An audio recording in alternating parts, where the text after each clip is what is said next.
Good afternoon. I'm going to give you a quick thing on three-dimensional mowing. I'm going to make a couple passes here, and then I'll explain the benefits of three-dimensional mowing. What people don't understand about what it's all about. All right. So let me set this up here. See if I can get it where it's lined up.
I had to take a couple strokes on that to bring it out because I'm converting from a diagonal to linear along the fence row anyway.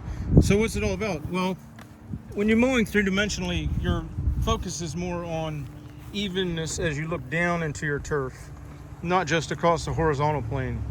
And that equates to density.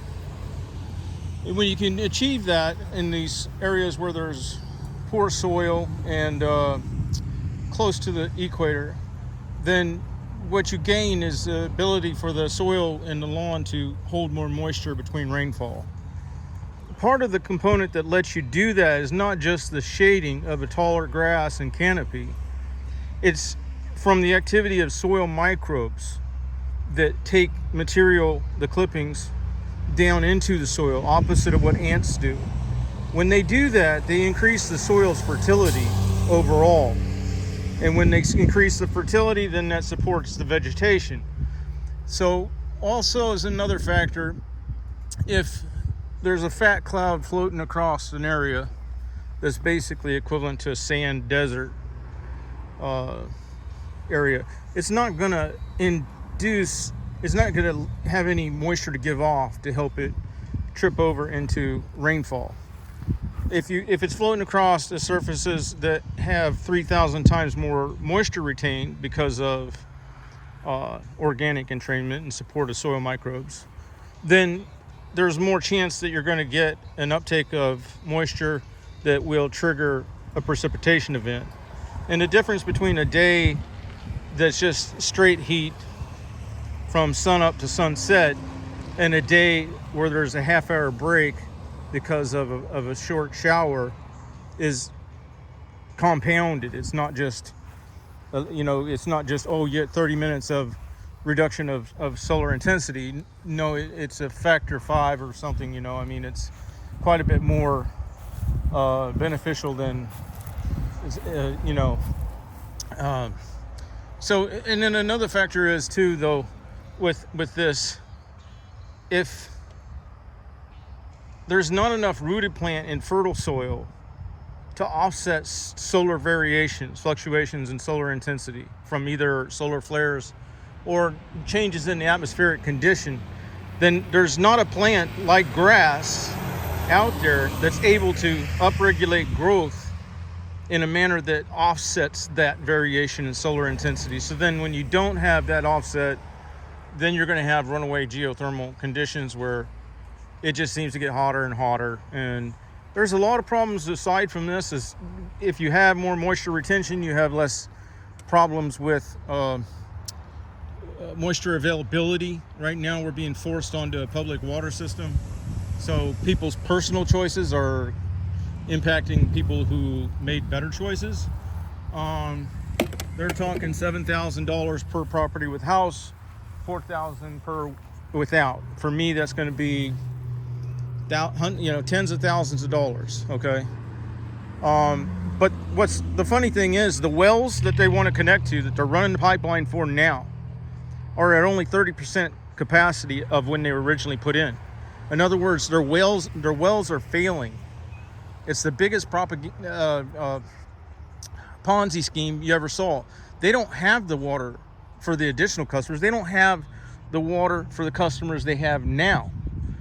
But what they're doing is they're taking money to put the infrastructure in and force people in where they'll get this water that's been laced with chemicals and everything else, and then take the money from forcing those people in to their system to then improve their wells.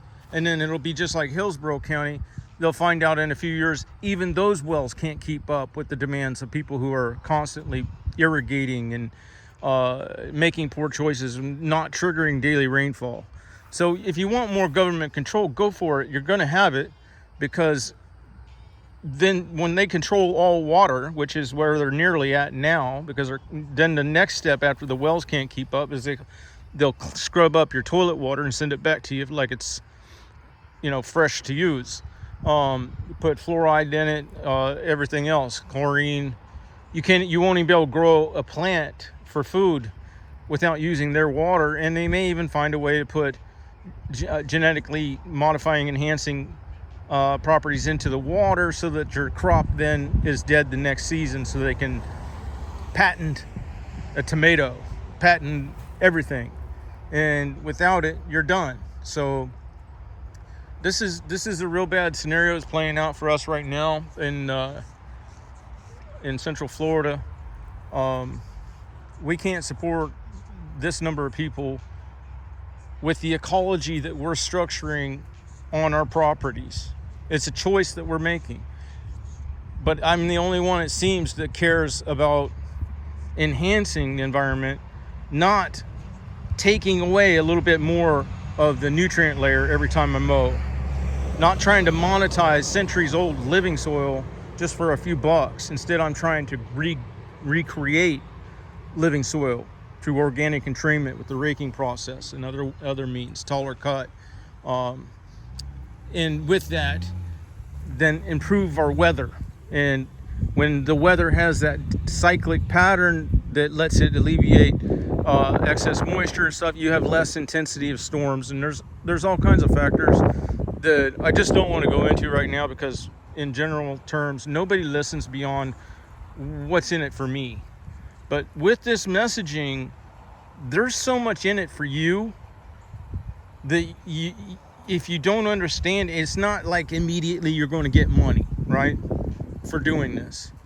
And there's going to be a lot of customers don't even understand why or what you're doing. They're going to come after you put in all this labor and say, oh, can you cut it a little shorter?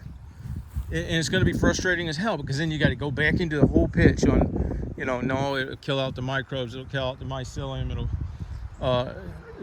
now it's not too hot. Wait till it gets hotter. And a lot of these fools around here are cutting their grass, and they think they're good because it's green. And guess what? They've been cutting it low. Even if it regrows, it doesn't have some of the key components that support human life, like somatocyte receptor density, that exchange carbon dioxide to oxygen, carbon dioxide being a greenhousing gas. So then it gets hotter and hotter. And grass is the most important plant environmentally for structuring a planet and atmosphere that humans can exist on. Beyond reforestation, go in the woods, see how piss poor your soil is there. All right, I got to get on to work. Have a good one.